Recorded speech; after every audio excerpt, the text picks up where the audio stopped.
Неге 2 жұмыртқа және 100 грамм су. 100 грамм су және осының ішіне ұн.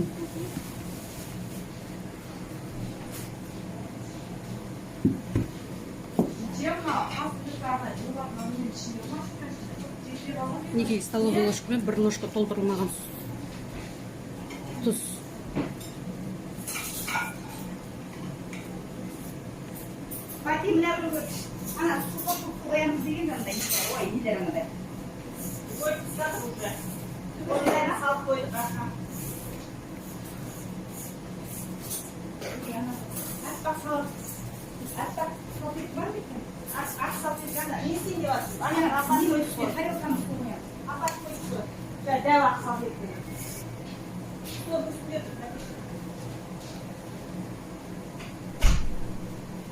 Жаңағы айтқандай 100 грамм су, 2 штук жұмыртқа, тұз, сосын осы жаңа тестаңыз қатты қылып елемейсіз. Қатты қылмай қойыңыз, өйткені жаятын өзіңіз ғой. Сондықтан осы тестаның ішіндегі осы ұндарымен жақсылап елеп шығамыз. Екен.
Мінекей, бұл бізде екі жайым.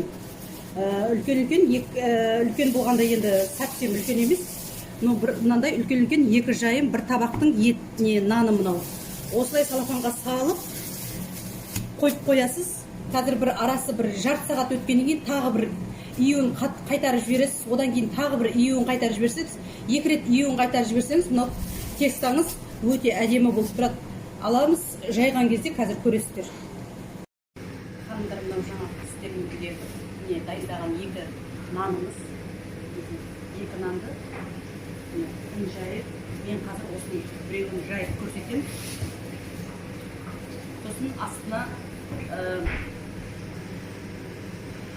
жаңа қолорамал, таза қолорамал қойып, үстін бетін жауып қойсаңыз өте керемет әдемі болады.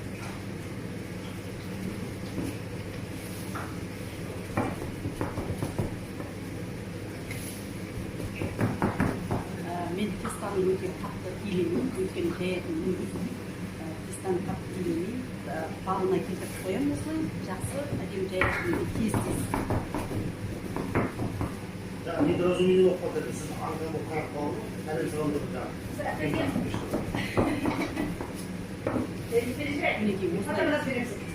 Осылай арасына ұн салып, осылай шеттері жұқа болсын.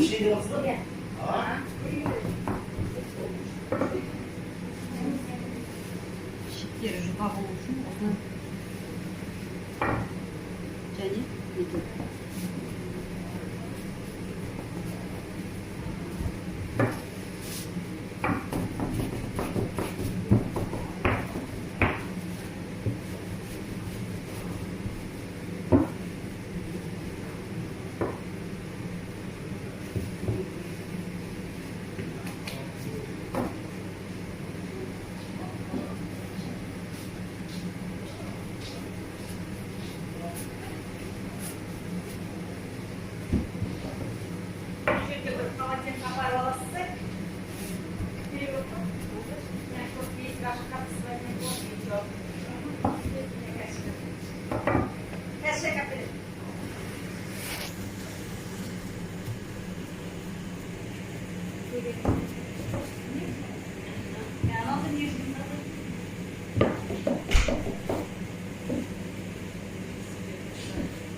Мінекей ханымдар, менің наным дайын болды.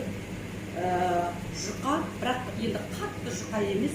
Мінекей өздеріңізге көрініп тұрса, көлемі осындай, өте үлкен, өте қатты бір не қажет емес. Мынау бізге жаңағы сіздермен бірге илеген нанымыздың мынау жаңағы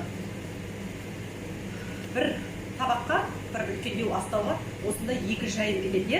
Өздеріңіз көріп тұрғандай, қазір ет салатын кезде көрсетемін. Нанның несін көрсетіп жіберейін, жұқалығын сіздерге. Мінекей мынау нанның жұқалығы өте қатты емес.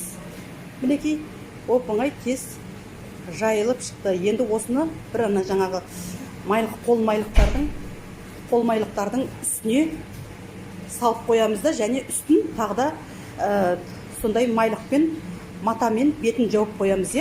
Сосын жаңағы нанды салатын кезде өздеріңіз білесіздер, суыңыз қайнап тұрса, бір салып аламыз. Оның барлығын қазір көрсетемін.